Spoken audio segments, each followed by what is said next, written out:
story you are about to hear is true. The names have been changed to protect the innocent. Fatima Cigarettes, best of all king-size cigarettes, brings you Dragnet on both radio and television.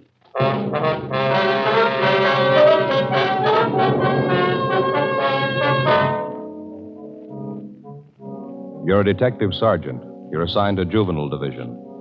A steady supply of obscene literature is finding its way into a half a dozen high schools in your city. You get a lead on one of the sources of supply, a 17-year-old high school senior. Your job, pick him up. Fatima, America's first largest-selling blended cigarette. Now, best of all king-size cigarettes. Prove it yourself today. Compare Fatima with any other king-size cigarette. 1. Fatima's length filters the smoke 85 millimeters for your protection. 2. Fatima's length cools the smoke for your protection. 3. Fatima's length gives you those extra puffs, 21% longer than standard cigarette size. And in Fatima, you get an extra mild and soothing smoke, plus the added protection of Fatima quality. Definitely the best quality in its class, but the same price as the cigarette you are now smoking. Buy Fatima in the bright, sunny yellow pack. Best of all king-size cigarettes.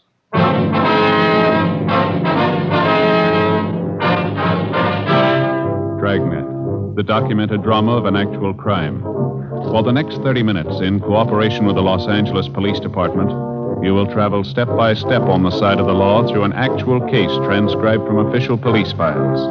From beginning to end, from crime to punishment, Dragnet is the story of your police force in action.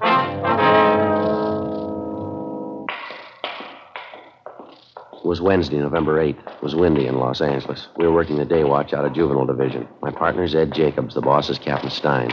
My name's Friday. It was 11:05 a.m. when we got to the basement floor of Gorman High School. The locker room. Which way, Steve? You want to show us which locker's yours? You still haven't told me what this is all about. Routine check, son. Yeah, but why do you have to pick on me? Why do you have to see my locker? We're not picking on you, Steve. Now, how about it? Which locker's yours? Right here. This is mine, 318. Here's the key. No, you open it, Steve. Just a couple of personal things of mine, that's all. Mm-hmm. All right, I'll open it.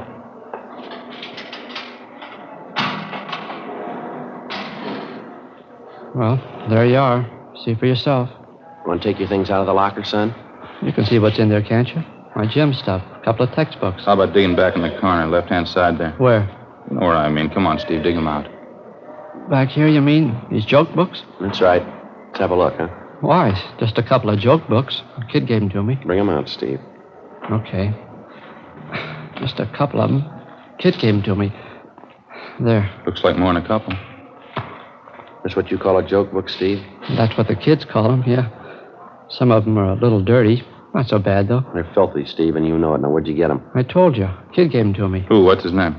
Oh, some kid around school. I don't remember right now. Gave you these books for nothing? Sure. I had a couple he wanted. We traded off. A lot of the kids have them. They trade them around. That stack you got there, they look pretty new. Couldn't have been passed around much. Maybe not. I don't know. Matter of fact, they look brand new, don't they? Don't even look like they've been opened yet. How come you're rousting me on this thing? What about the other kids? They got them, too. They're buying them, Steve. They're not selling them. I'm not selling them. Anybody says that's a liar. No good, son. We talked to the fellows here at the high school. Some kids over at the junior high school, too. They all say you're the one who's selling them. Well, they're liars. Both the fellows in high school and the kids down the street in junior high. They say you've been selling this stuff for months. Now, how about it? They're lying, that's all. They don't know what they're talking about. You've been selling these 35 cents a piece, 3 for $1. Last couple of weeks, you've been peddling pictures, too, $1 a piece. You got any of them in your locker, Steve? A couple. I got them off another kid. What other kid? What's his name? What's his name? Some kid. I don't remember. It's not much of an answer, son. What do you want from me anyway? I told you I'm not selling the books. I don't care what those other goofs say. It's my word against theirs. Now, maybe you ought to get this straight, son. We're not out to get you. You're way down the line. We want the people at the top, the men who print this junk, the wholesalers, the big distributors. So why ask me? I don't know anything about it. Nothing. You don't want to cooperate, is that it? What am I supposed to cooperate about? I'm not mixed up in anything. We think you are, son. We know you are. Who are you selling this for? Where do you get your supply? All you see is what's in my locker. I ain't selling. I don't have any supply. You gotta go far to prove I have. Not very far, Steve. What? From about here to your home. 11:38 a.m. After picking up his supply of obscene books and photographs to be booked later as evidence, Ed and I drove the subject, Stephen Banner, to his home approximately a mile from the high school. His apprehension and our theory that he probably kept the bulk of his supply of books and pictures at or near his home was no accident. For weeks, we'd known that a steady stream of pornography was being fed into a half a dozen high schools and junior high schools throughout the city. Books, photographs, pictures, and pamphlets of the worst kind. Because of embarrassment on the part of the curious teenage kids who bought this stuff, it wasn't easy to pick up a solid lead. After weeks of observation and questioning, we finally narrowed down the principal source of supply to a single teenage boy, Stephen Banner. Even then, we knew he must be only one of 100 small-time distributors working for the persons directly responsible for manufacturing this sort of thing. Our only hope was that he'd be willing and able to supply us with the names of the persons responsible. When we got to Stephen Banner's home, where he lived with his sister and brother-in-law, we searched it thoroughly, but we found nothing. Both his sister and brother-in-law were at work. We went back and started checking through the garage at the rear of the house. Joe, back here in the corner? Yeah. Have a look. Steve, you want to tell us about this? Yeah. These books here? These pictures, case full of them? Yeah. Well, how about it, son? Your sister and brother-in-law know about this? No, they don't know anything.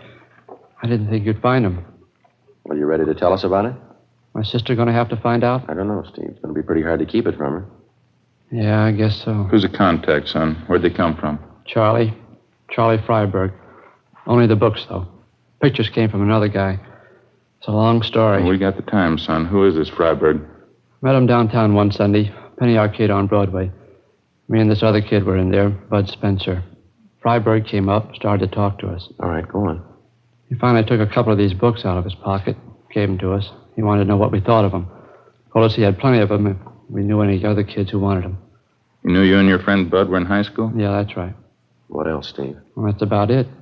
He asked me and Bud if we wanted to sell for him around school. This friend of yours, Bud Spencer, he's selling them too? Yeah, he goes to a different school, though. Both of us did pretty good with the books, sold real fast. The pictures are even better. That's so. You say you didn't get the pictures from Freiburg. There was somebody else? A man by the name of Jack. I don't know his last name. Freiburg put us onto him, gave us an introduction, set up the deal. We got the pictures for 75 cents. Most of the time, they get us $1, $1.50 a piece. Bud and I did pretty good. You know any other fellows working for this Freiburg, Steve? Any other kids in school, I mean? No, just Bud and me. That's all I know. It wouldn't be so bad if it was just the books. That lousy Charlie. He had to go and promote the party routine, get everybody mixed up in that. How do you mean? What's that all about? Charlie. He stays at this place out on Sepulveda. It's a motel. That's where we always contacted him. Yeah. After a couple of weeks, when we got to know him, he asked me and Bud out to this place. Said he was going to throw a party. Told us to bring our girlfriends along. Turned out we were the only ones at the party. Me and Bud and the girls and Charlie Freiburg. Party lasted pretty late.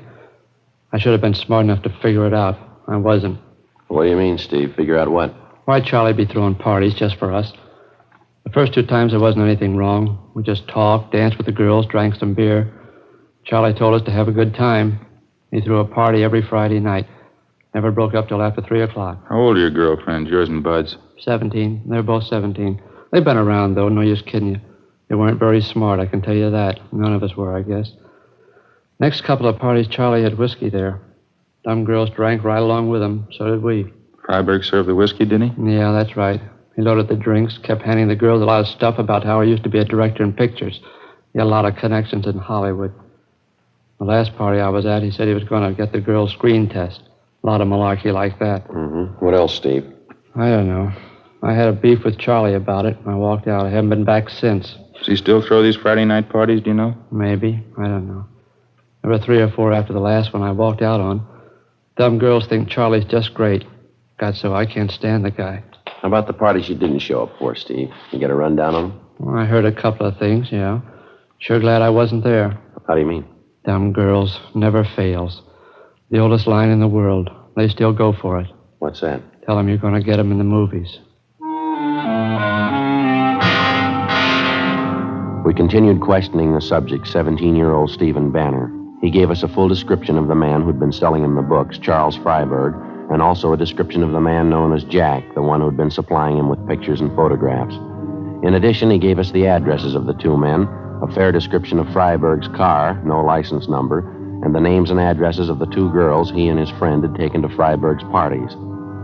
1:20 p.m. Ed and I took the case of obscene books from the garage, loaded it in the back seat of our car, and Stephen Banner directed us to the high school attended by his friend Bud Spencer. We picked up the Spencer boy and drove him and Banner downtown to Georgia Street Juvenile, where we booked them in on 700B, Welfare and Institution Code, lack of supervision. We drove to the motel out on Sepulveda, but the suspect, Charles Freiburg, had moved out 5 days before, no forwarding address. It wasn't a dead end, though. From his motel registration card, we got the description and license number of his car. On the way into the office, we checked out the address of his confederate, the man known as Jack. He'd moved the same day as Freiburg, no forwarding address. Back at the office, DMV got a make on the license number for us. The car registered in Freiburg's name, 239 West 92nd Street. We went down to R&I and pulled the package on the suspect, 3:40 p.m. Last address on him was 3 years old. How's his record read? Well, he's been in the business before. A couple of ag charges, a 311 charge, too. Possession of obscene literature. Served 8 months in county jail. Mugshot there? Yeah, here. Mm-hmm. Close enough to the way the boy described him. I'd say so. His M.O., too. Huh? Same pitch the last time they got him, working the high school trade. Passed himself off as a studio man, movie director. How about the other man, Jack? You got anything there? No, not yet. I gave the information on him to the stats office. They're going to make a run for us. Well, I guess we better check on the kids' girlfriends, huh? Mm-hmm. Get their stories. Yeah, I suppose so. It sure gets me, Joe. What's that? Very young girls like that, out at motel parties till 3 a.m. drinking. Yeah. 17-year-olds, no reason for it, no reason at all. Well, I can think of one that might do. Huh? Their parents. We checked out the suspect's address furnished us by DMV and also the information from the R&I package. They went nowhere. We had a second interview with Stephen Banner and his friend Bud Spencer. We showed them Freiburg's mugshot, and both of them identified it. We got out a broadcast and an APB on him. 4:12 p.m. Together with policewoman Doreen Statesel, Ed and I drove out to interview the two teenage girls involved, a Dorothy Ryan and a Laura Osborne. We stopped at the home of the Osborne girl first, but she wasn't there, and neither were her parents. An older sister told us that both the mother and father were working and that Laura was at a neighborhood school for models taking her weekly lesson. We checked at the modeling school, a converted second-floor social hall, where we finally located the girl, a tall brunette, dark eyes, fair complexion. The heavy makeup didn't do much to hide her age. While the modeling lesson went on, policewoman Statesel, Ed, and I talked to the girl off in one corner of the hall. Your friend, Steve Banner, he took you to those parties at Mr. Freiburg's place? Uh-huh, that's right. Very nice man. He was always nice to Dorothy and me. Dorothy Ryan, she came to the parties with Bud. He's a friend of Steve Banner's. Mm-hmm. You have no complaint to make about this, Mr. Freiburg? He never caused you trouble of any kind? Charlie? Well, no. As I told you before, that business about Steve getting mad just because Charlie told us he'd get us in the movies. Well, it was silly, that's all. Plain silly. Charlie was just helping us. How do you mean, Laura? Well, he's in Hollywood, you know, Charlie Freiburg. He has lots of connections. He just wanted to help us get some good modeling jobs. That's why he took our pictures. There was nothing wrong. You continued going to these Friday night parties without the two boys, is that right? Yes, Dorothy and me. There wasn't anything wrong with it. We knew Charlie as well as they did by that time. A few bathing suit pictures, that's all. There was nothing wrong in that. Did you ever see prints of any of those pictures, either you or Dorothy Ryan? No, but Charlie's going to get us some. He promised he would. You know where he is now? No, he moved. I haven't any idea where he is. When's the last time you saw Freiburg, miss? About 10 days, 2 weeks ago. What's this all about, officer? You looking for Charlie? How does he usually contact you, Laura? By phone? Yeah, usually calls. Has he called you lately? Well, I don't know.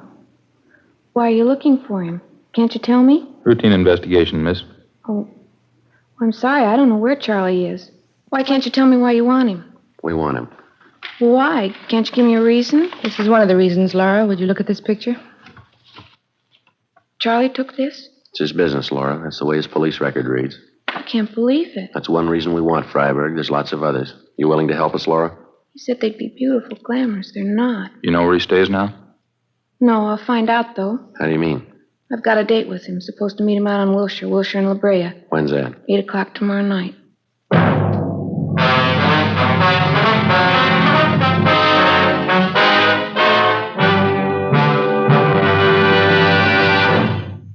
listening to Dragnet, authentic stories of your police force in action. Compare Fatima with any other king-size cigarette. 1.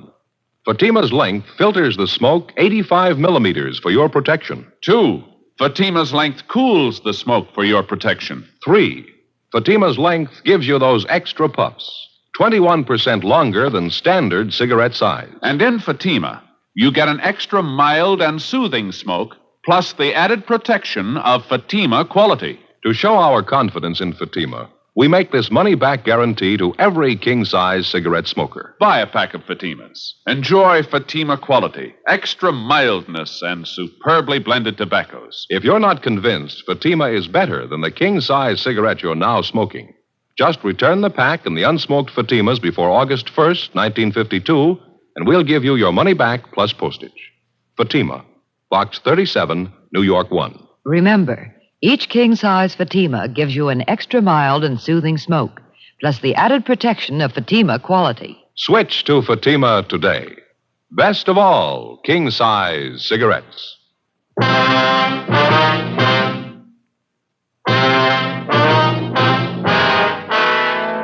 November 8th, Wednesday, 5:30 p.m.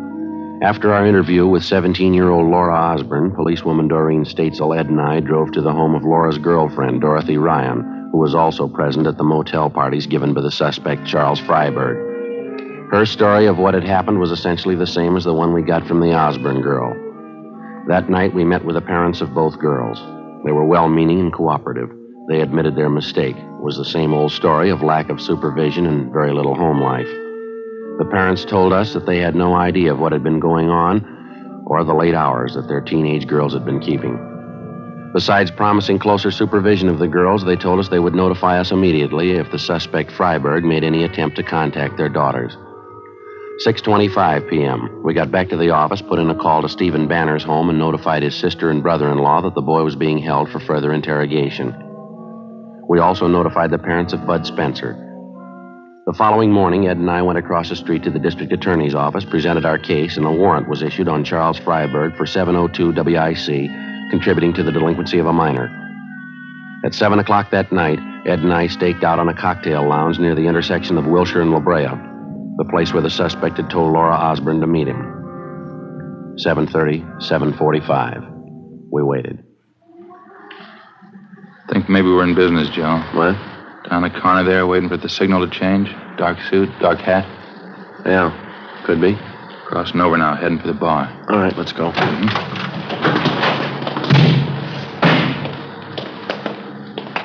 No mistake. Hey, fella, hold it up a minute, will you? How's that? Police officer, is your name Freiburg? What? No, that's not my name. It's your identification, please. Yes, I've got my identification. Why? Can we see it, please? Why, what do you want? Your identification. What for? I haven't done anything. Let's go, mister. Talk about it downtown. Now, wait a minute. Just a minute. I don't want any trouble. I'll show you. There. Driver's license. The rest of my stuff. Charles Freiburg. It's an old address, isn't it? Yeah, haven't had time to change it. Just got back in town. What's the matter, anyway? Where are you staying, Freiburg?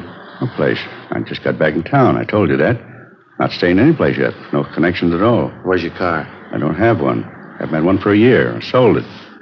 Look, how about filling me in? What do you want with me? You want to step over here, Freiburg, out of the way? All right. Just like to know what's going on, that's all. I'd like to see what you're carrying in your pockets. Take everything out, please, one pocket at a time. What is this, a shakedown? You can start with your coat pockets. All right. There. Okay? All right, now the other one. Okay? You said you don't have a car, Freiburg. No, of course not. I told you that. What are you doing with that parking ticket? We walked the suspect Freiburg 2 blocks to the parking lot listed on the claim check that he had in his coat pocket.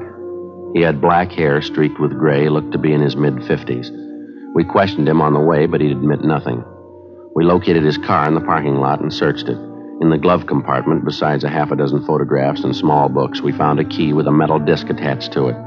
Stamped on the disc were the words West Side Studios, number 23. Freiburg refused to identify the key. He refused to admit a thing. We walked him back to our car, and together the three of us headed out for the old West Side Studios just off Jefferson Boulevard. On the way, we tried again to question the suspect, but we got nowhere. He refused to answer even the simplest questions. One look at the West Side Studios, and you knew right away the place had seen better days. It had been fairly prominent in the early days of motion picture making, but all that was left now was 2 square blocks of broken-down scenery, 1 dilapidated sound stage, and a row of weather-beaten cottages, the tar paper peeling off the roofs. We got out of the car and started up the walk. The faded sign over the main gate read West Side Studios, founded 1920. And down in one corner, admission by pass only. The guard shack at the gate was boarded up. No sign of a night watchman. We kept walking. How come they don't keep a watchman at the gate, Freiburg? Don't they make pictures here anymore? You bet they do. The place has been going downhill for a long time. It's coming back, though. Then you do know the place, is that right? Yeah, I know it. I should know it. What do you mean by that? Nothing. You rent an office here, is that it? Freiburg? Yeah, that's right. Straight down the way there, Cottage 23. What's your job? You in some kind of movie work? Yeah, have been for 30 years. More than 30 years. That's so? You an actor? Freiburg. Haven't you ever heard the name? I'm a producer. Oh, I see. Why don't you tell us that to start with? Oh, I don't know. Different reasons. I don't like to throw my weight around. I have a lot of connections in Hollywood, you know. That's so. In the trade 30 years. I was one of the first. You can make a lot of friends in 30 years. Yeah, I guess so. How about those books we found in your car, those pictures? How do you explain them? This studio will be back on its feet in a year. I'll bet $1,000 on it. This whole block here, sound stages. I got the plans for them in my desk. That's so. You have an interest in this lot? Not exactly. Not right now, anyway. I did have an interest, though. I will again. I was one of the original owners, you know. Still haven't got an explanation. How about the books and pictures we found in your car? Oh, that? Nothing to explain, is there? Just a few gimmicks I picked up. You know a boy by the name of Stephen Banner? Banner? No, I don't think so. Why? How about Bud Spencer? You know him? No. I knew a George Spencer once. Actor. That was back in the old days, though. How about Laura Osborne, Dorothy Ryan? You know them? No, it's pretty hard to say. You know, Sergeant, over the years in this business, especially, you meet an awful lot of people. Well, these are fairly recent. You ought to remember them. They're just kids, 17-year-olds. No, afraid I don't recall the names. Soundstage Bell. We got a company over there doing some shooting tonight. Television films. They make them too fast. Trade's not like it used to be. Quality, that's what we went after. Gone now. It's all gone. West Side will do it again, though. You can bet on that. We're coming back. Look, how about leveling, Freiburg? You know why we picked you up. You know why we're out here. Just did. I don't know why. Oh, say, look across the road. That's set over there. The old greenhouse there, it's a colonial mansion. Weather's faded the colors a little. Typical old southern estate now, you know. We shot some beautiful footage there. Picture's a classic in its own right. Maybe you remember it. Moonlight and Magnolias. They changed the title later. Love in the Moonlight. Beautiful thing. You ever see it? No, I don't think so. I couldn't tell you how many beauties we turned out that year. I was a young fella then. Song and strife, moonlight and magnolias, little orphan girl, sweetheart at the campus. That's your cottage there, Mr. Freiburg? What's that? Just down the way there, number 23? Oh, yeah. Completely forgot about it. I hope you'll excuse the way it looks. I haven't been able to find good accommodations in town. I've been staying at the office. We have a little couch there. I sleep on that. We have a hot plate, too. Good enough to boil the coffee in the morning. Mm-hmm. How come you couldn't find space in town? The hotels aren't that rushed, are they? Well, the ones I'm used to staying at, yes. I'd just soon camp here at the studio than stay at one of those places downtown. Say, wouldn't you like to see the rest of the lot? Pretty interesting if you've never seen a real movie lot. I mean, a high-class one. We've seen them, Mr. Freiburg. We'd like to check your office. Oh, all right. This is it. Cottages need a good coat of paint, of course. It'll all be done pretty soon. West Side is going to come back strong. You can bet on that. Yeah, I guess so. Uh-oh. Watch it on that first step there. It's loose. Have to call maintenance and get that fixed. Yeah, it's all right.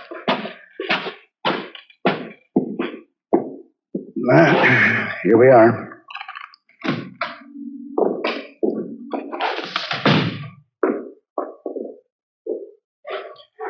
Well, as you can see, the office isn't very much. What is it you wanted, gentlemen? You want to check that cabinet there, Ed? I'll take a look through these cases over here. Okay.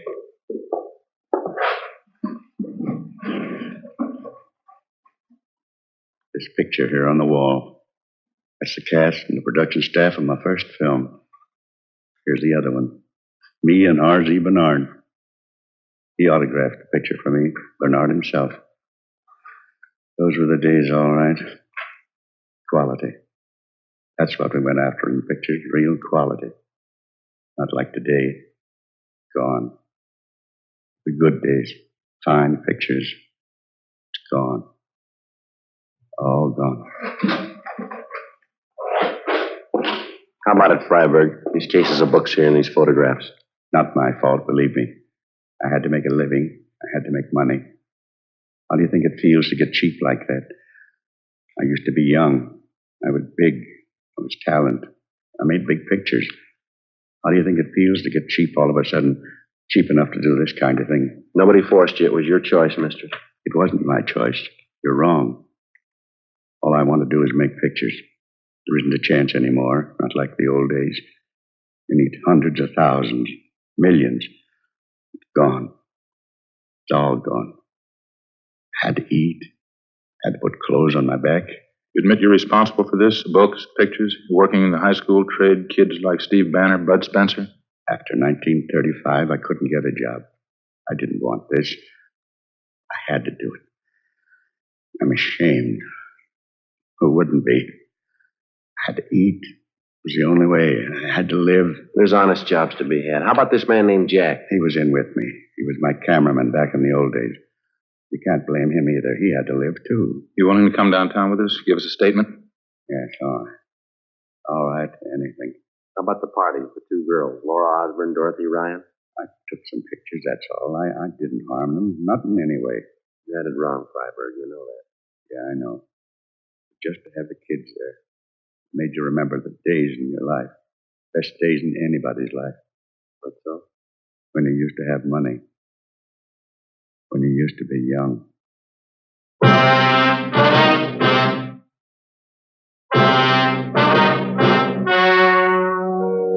The story you have just heard was true. The names were changed to protect the innocent. On January 29th, trial was held in Superior Court, Department 87, City and County of Los Angeles, State of California. In a moment, the results of that trial. And now, here is our star, Jack Webb. Thank you, George Fenneman. Friends, won't you do this for me? Compare Fatima with any other king-size cigarette. You'll find Fatima's length filters the smoke 85 millimeters for your protection. Cools the smoke for your protection. Fatima's length gives you those extra puffs, 21% longer than standard cigarette size. And you get an extra mild and soothing smoke, plus the added protection of Fatima quality. That's why I'd like you to buy Fatima.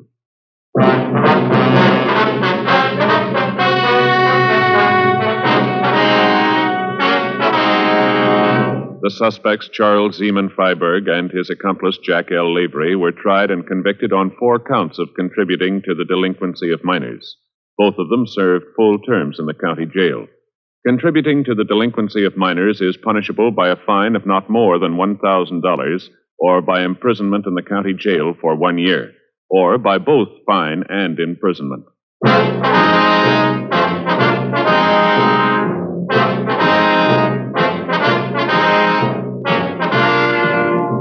You have just heard Dragnet, a series of authentic cases from official files. Technical advice comes from the Office of Chief of Police W.H. Parker, Los Angeles Police Department. Heard tonight were Barney Phillips, Virginia Gregg, and Ralph Moody. Script by Jim Moser. Music by Walter Schumann. Hal Gibney speaking.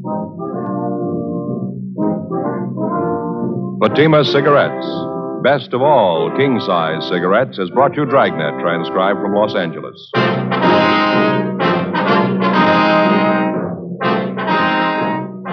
Now it's Counter Spy on NBC.